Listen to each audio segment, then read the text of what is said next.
Hello, all students. How are you? Today I am going to tell you about one of your poem from Flamingo book, An Elementary School Classroom in a Slum. This poem is written by Stephen Spender. ये poem Stephen Spender ने लिखी है, जो कि एक poet है, essayist है. उसके बहुत सारे essays और poems आई हैं, जिनमें से ये एक है. So, without wasting time, let's start. So, इसके first stanzas की lines हैं, Far, far from gusty waves, these children's faces, like rootless weeds, the hair torn round their pallor. The tall girl with her weighed down head, the paper seeming boy with the rat eyes. Now children, there are some words. कुछ ऐसे words हैं जिनका meaning हमें एकदम से समझ नहीं आता. So I have written meaning for the words as well. जैसे सबसे पहला word है gusty waves. Gusty waves क्या होता है? Fast, bright, energetic, hopeful life. Means एक ऐसी ज़िंदगी जिसमें तेज़ी हो, खुशियाँ हो, एनर्जी हो, एक होप हो, एक विश हो, ऐसी लाइफ. पैलर का मतलब होता है पेल कलर. पेल कलर मीन्स डर की वजह से हमारा रंग जैसे पीला पड़ जाता है, हमारा सफ़ेद हो जाता है चेहरा, या किसी बीमारी के वजह से हो जाना चेहरा pale colour, yellowish, whitish colour. So that is called pallor. उसको पैलर बोलते हैं.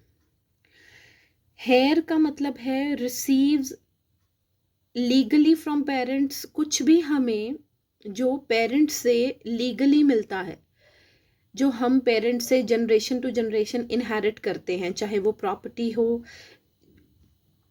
या फिर कुछ ट्रेजर हो. लेकिन यहाँ पे इस पोइम में हेयर का मतलब है पॉवर्टी. पॉवर्टी इनहेरिट की है बच्चे ने अपने पेरेंट्स से उसे आप कह लो कि लीगली तौर पे उसे क्या मिला है? पॉवर्टी.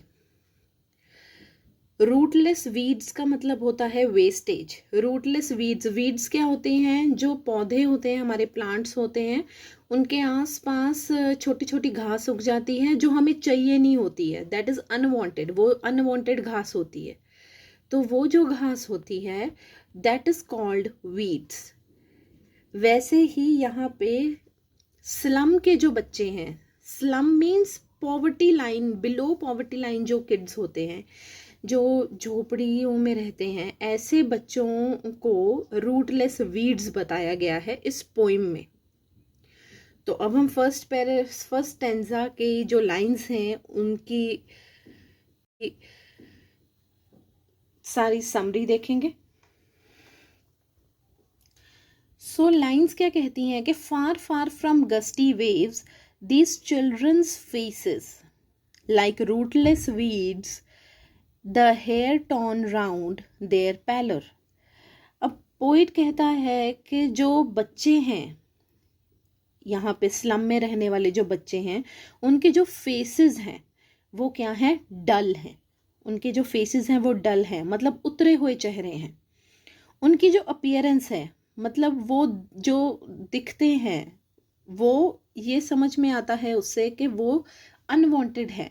रूटलेस वीड्स मतलब वेस्टेज, अनवांटेड मतलब जो चाहिए नहीं. ऐसे बच्चों की छवि बनी हुई है स्लम वाले जो बच्चे होते हैं उनकी. The children have glooming faces but their heads are hanging down due to being poor. उनके चेहरों पर नूर है, खुशियां हैं, चमक है, लेकिन वो सब डल पड़ जाती है, धुंधली पड़ जाती है, क्योंकि वो पुअर हैं, गरीब हैं, उस वजह से. और उनके जो सर हैं वो भी झुके रहते हैं इसी वजह से, क्योंकि वो गरीब हैं. The tall girl with her weighed down head, the paper seeming boy with rat eyes, the stunned unlucky hair of twisted bones, reciting a father's gallant disease. अब इन सब लाइंस का मतलब क्या है कि जो बच्चे हैं उनके जो हेड हैं वो हैंग्ड डाउन हैं क्योंकि वो पुअर हैं, और उनको विरासत में क्या मिला है? कोई लैंड नहीं, कोई प्रॉपर्टी नहीं, बल्कि उन्हें मिली है पॉवर्टी यानी गरीबी। वो क्या है? गरीब। उन्हें ये विरासत में मिला है, इनहेरिटेंस है। इनहेरिटेड कहाँ से है? पेरेंट्स से। उनको अपने पेरेंट्स से हायर करके क्या मिला है? पॉवर्टी यानी गरीबी। और इसीलिए वो आगे विक्टिम बन जाते हैं। विक्टिम मतलब वो लोग जो कि जिनकी कोई गलती नहीं है बट स्टिल वो सीन में रहते हैं इस वजह से। Let's read the next lines. अगली लाइन्स हैं, his lesson from his desk at back of the dim class, one unnoted, sweet and young, his eyes live in dream of squirrel's game in tree room other than this. अब यहाँ squirrel लिखा है, squirrel का मतलब होता है गिलहरी। unnoted मतलब जिस पे कोई ध्यान नहीं देता। स्वीट मतलब प्यारा, यंग मतलब जो कम उम्र का हो। At the back of dim class means जहां पे जो लाइट है वो इतनी प्रॉपरली नहीं आ रही है, जो इनके स्कूल्स होते हैं। नाउ ये सीन अचानक से स्लम के घरों से हटके स्कूल पे पहुंच गया है। सो स्कूल में उनके ये सीन दिखाया गया है कि लाइट वहाँ पे बहुत कम होती है जहाँ पे ये बच्चे पढ़ते हैं। वहीं पे एक लड़का है जो सबसे पीछे वाली सीट पे बैठा है, जो अननोटेड है, जिसको कोई नोट नहीं कर रहा, पर वो प्यारा है, यंग है। His eyes live in a dream, उसकी आंखों में चमक है सपनों की। उसकी आंखों में सपनों की चमक है, और वो सपने हैं दूसरे शहर के बच्चों की तरह अपना फ्यूचर ग्लो करना, उनकी तरह खेलना कूदना, उनकी तरह रहन सहन करना।